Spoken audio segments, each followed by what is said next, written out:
보톡스는 하나가 아니거든요. 이게 주사하는 방법과 깊이에 따라서 종류도 다르고 하는 일도 완전히 다릅니다. 근데 이걸 잘 모르고 가시니까 그냥 남들 다 맞는 자리에 그냥 맞고 오시는 겁니다. 다른 데서 맞고 입이 마비돼서 물도 못 마신 채 찾아오신 분들도 봤거든요. 턱은 갸름해졌는데 볼이 더 처져서 더 나이 들어 보인다고 속상해 하시는 겁니다. 보톡스가 안 듣는 게 아니라 던 겁니다. 이 바닥에 있는 받침대를 확 깎아버리면 위에 있던 게 내려오게 되는데, 이거는 리프팅 보톡스로 올려놓은 걸 본인이 아래에서 깎아내리는 꼴이 됩니다. 보톡스가 안 되는 자리를 아는 것이 되는 자리를 아는 것보다 훨씬 더 중요합니다. 그리고 하나 더, 상담은 반드시 받으세요. 안녕하세요. 10시전차 피부과 전문의 김진용입니다. 보톡스 맞으러 가서 이렇게 말씀하시는 분들이 제일 많거든요. 보톡스 맞으러 왔어요. 그쵸? 보톡스 맞으러 가셨으니까. 근데 그러면 저는 어느 보톡스 말씀이신가요? 라고 되물어요. 보톡스는 하나가 아니거든요. 이게 주사하는 방법과 깊이에 따라서 종류도 다르고 하는 일도 완전히 다릅니다. 근데 이걸 잘 모르고 가시니까 그냥 남들 다 맞는 자리에 그냥 맞고 오시는 겁니다. 스킨 보톡스, 윤곽 보톡스, 리프팅 보톡스, 오늘은 이 세 가지만 깔끔하게 정리해 드리겠습니다. 들어가기 전에 두 가지를 미리 말씀드리겠습니다. 첫째, 이 셋 중에 하나는 얼굴에 놓지 않습니다. 이 턱과 목에 놓는데 얼굴이 올라갑니다. 둘째, 이 셋 중에 두 개는 같이 맞으면 서로 싸울 수 있어요. 하나가 다른 하나를 깎아먹을 수도 있거든요. 이걸 모르고 같이 맞으시는 분들이 정말 많습니다. 오늘은 이 세 가지만 제대로 알아두셔도 상담실에서 끌려다니지 않을 수 있습니다. 구독과 좋아요 눌러주시고 보톡스를 고민 중인 주변 분들께도 이 영상을 꼭 공유해 주시기 바랍니다. 네, 원장님, 보톡스가 정확히 뭘 하는 약인가요? 보톡스는 사실 딱 하나만 하는데요. 바로 우리 신경에서 신호를 끊어줍니다. 이게 우리 몸에는 신경 말단에 아세틸콜린이라고 하는 물질이 있거든요. 한마디로 신경이 근육한테 움직여라, 분비샘에 분비해야 라고 명령하는 쪽지죠. 보톡스는 그 신경에서 그 쪽지가 나오는 거를 막아줍니다. 쪽지를 못 받으니 그 부위의 활동이 멈추는 겁니다. 여기서 중요한 사실이 나오는데요. 이게 어디에 놓느냐에 따라서 멈추는 대상이 완전히 달라집니다. 깊은 근육에 놓으면 표정 근육이 멈추고, 얕은 피부층에 진피층에 놓으면 피지선, 땀샘, 혈관 같은 피부 부속기가 멈춥니다. 이게 같은 약이라도 깊이와 위치와 방법에 따라 전혀 다른 시술이 되는 거죠. 그래서 오늘 이 세 가지를 명확하게 나눠드리겠습니다. 첫째, 스킨 보톡스 표면을 다룹니다. 둘째, 윤곽 보톡스 부피를 다룹니다. 셋째, 리프팅 보톡스 방향을 다룹니다. 원장님, 그럼 제가 어느 쪽인지 어떻게 알 수 있나요? 지금 바로 확인해 보시죠. 1단계, 이게 밝은 곳에서 볼을 한번 보세요. 이게 모공이 크게 보이거나 잔주름이 보이거나 얼굴이 붉어지고 화장이 잘 안 먹으신다면 표면 문제니까 스킨 보톡스의 영역이에요. 2단계, 어금니를 앙 깨물어 보세요. 그리고 턱 옆이나 관자에 손을 대보는 거죠. 딱딱한 덩어리가 혹시 잡히시나요? 그러면 부피의 문제니까 윤곽 보톡스 영역입니다. 3단계, 힘을 다 빼고 무표정으로 정면만 보세요. 입꼬리가 뭔가 아래로 내려가 있거나 턱선이 뭉개져 있다면 방향 문제니까 리프팅 보톡스의 영역인 거죠. 물론 세 가지 모두 해당되시는 분들도 계실 거예요. 그런 분들은 오늘 영상의 마지막 부분을 꼭 보셔야 합니다. 세 가지를 한꺼번에 하면 안 되는 이유가 거기에 나오거든요. 그래서 지금 확인해 보시고 댓글에 표면, 부피, 방향 중 한 가지만 남겨주세요. 저희가 어느 쪽이 많은지 보고 다음 영상의 주제를 준비해 보겠습니다. 원장님, 스킨 보톡스는 일반 보톡스랑 뭐가 다른 건가요? 일반 보톡스는 농도를 좀 진하게 해서 피부 깊은 곳에 있는 근육층까지 깊게 주사하는 방식입니다. 반면에 스킨 보톡스는 보톡스를 묽게 희석해서 요 얕은 피부층까지만 얕게 주사하는 방식이죠. 피부 전체의 바탕 상태를 끌어올리기에는 이만한 시술이 없습니다. 하지만 솔직하게 말씀드릴 점이 하나 있는데요. 이 스킨 보톡스는 리프팅이 아니라는 거예요. 이 늘어진 팔자주름이나 처진 볼살이나 아니면 접힌 심부볼 때문에 스킨 보톡스를 맞으러 오시는 분들이 계시거든요. 이게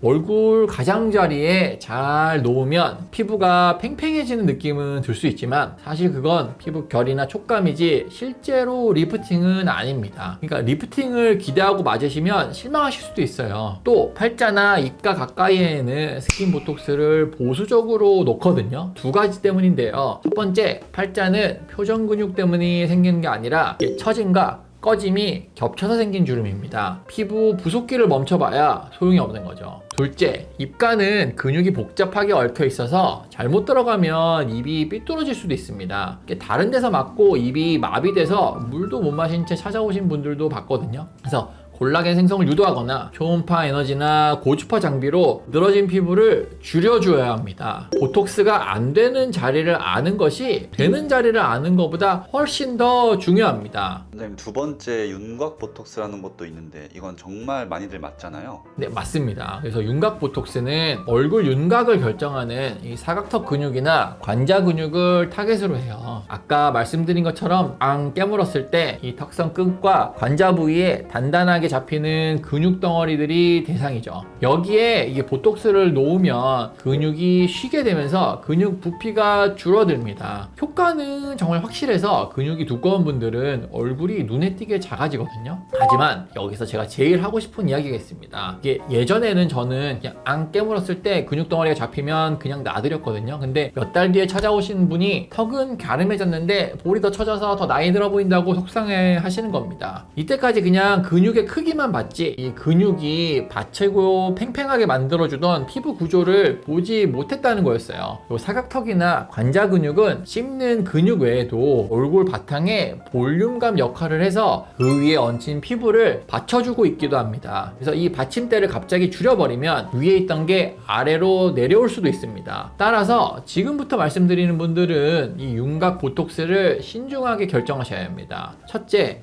요 입꼬리와 입가 쪽 처짐이 이미 보이는 분, 이런 분들은 윤곽 근육을 줄이면 처진 선이 잘못하면 더 보일 수도 있어요. 처진 볼륨과 늘어진 피부를 같이 올려주고 당겨주는 것이 중요합니다. 둘째, 요 광대나 앞볼 쪽에 꺼짐이 있는 분, 이게 위도 없고 아래도 없으면 얼굴이 홀쭉해 보이거든요. 이 경우에는 정교한 디자인을 통해서 근육에 맞춰서 선별적으로 시술해야 합니다. 셋째, 나이가 있으시거나 평소에 항노화 관리를 제대로 못하신 분, 이런 분들은 사실 윤곽 보톡스만 해서는 만족도가 떨어질 수 있습니다. 또 윤곽을 만드는 게 근육만이 아닐 수도 있거든요. 이미 처진 볼살일 수도 있고 이미 늘어진 피부일 수도 있고 또 침샘이 커진 걸 수도 있거든요. 그래서 원인을 확인하지 않고 단순히 근육 주사만 맞으면 당연히 원했던 효과가 없을 수 있습니다. 보톡스가 안 듣는 게 아니라 범인이 아니었던 겁니다. 아까 세 가지 중 하나는 얼굴에 안 넣는다고 하셨는데 그게 리프팅 보톡스인가요?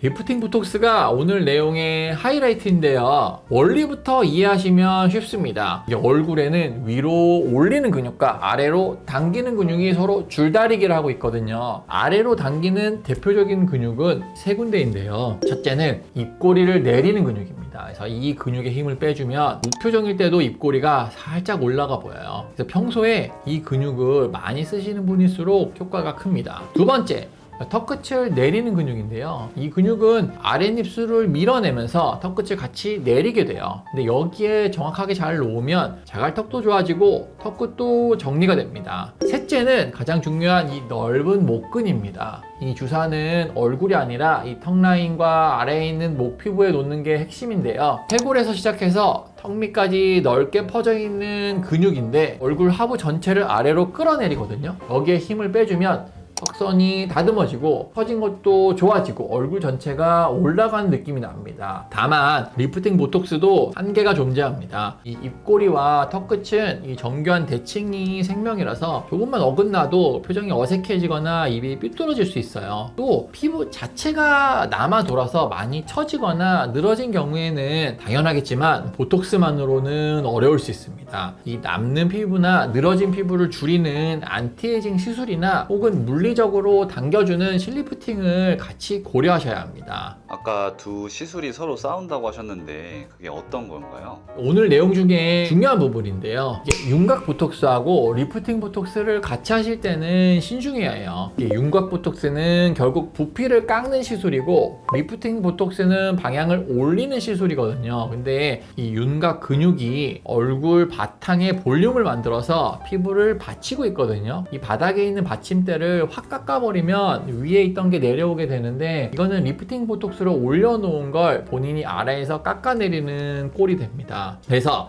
이 두 개를 같이 하실 때는 순서와 용량을 적절히 조절하셔야 합니다. 그럼 병원 가서는 뭘 확인해야 될까요? 상담하실 때 세 가지만 먼저 물어보세요. 첫째, 제 고민은 표면인가요? 부피인가요? 방향인가요? 물어보시고, 둘째, 제 윤곽은 근육 때문인가요? 볼살 때문인가요? 침샘 때문인가요? 물어보시고, 셋째, 저는 어디에 놓으실 건가요? 왜 거기인가요? 라고 물어보세요. 이 질문들로 나에게 맞춘 시술을 하는 병원인지 나에게 맞춘 시술을 하는 의사인지 바로 구분할 수 있어요. 그리고 하나 더, 상담은 반드시 앉아서 받으세요. 의사와 상담 없이 바로 누우면 이게 중력 때문에 얼굴이 완전히 달라집니다. 일상적인 서 있는 얼굴을 기준으로 진단을 받는 것이 가장 올바른 방법입니다. 오늘 핵심만 정리해 볼게요. 보톡스는 하나가 아니라 세 개입니다. 깊이가 다르고 하는 일이 다르고 목적이 완전히 다르거든요. 표면은 스킨 보톡스, 부피는 윤곽 보톡스, 방향은 리프팅 보톡스예요. 이게 윤곽 보톡스는 얼굴 볼륨 받침을 빼는 거라 처짐이 있으신 분들은 주의하시는 것이 좋고, 또 윤곽 보톡스와 리프팅 보톡스는 서로 싸울 수 있으니까 같이 하실 땐 신중하셔야 합니다. 오늘 당장 거울 앞에서 본인이 표면인지 부피인지 방향인지 정해보세요. 그것만 정해도 상담실에서 끌려다니지 않으실 수 있어요. 셋 다 해당한다고 셋 다 하시는 게 아니라 하나씩 순서대로 단계적으로 하시는 것이 맞습니다. 발자주름이나 물독살이나 이중턱이나 이미 처지고 늘어진 피부는 근육 문제가 아니니까 보톡스만으로는 어렵습니다. 안 되는 걸 되게 해드릴 수는 없어요. 보톡스가 주인공이 아니라 여러분 얼굴이 주인공입니다. 오늘 내용이 도움되셨다면 구독과 좋아요 부탁드리고, 그리고 보톡스를 고민 중인 가족이나 친구나 주변 분들에게도 이 영상을 꼭 공유해 주시기 바랍니다. 지금까지 피부과 김진용이었습니다.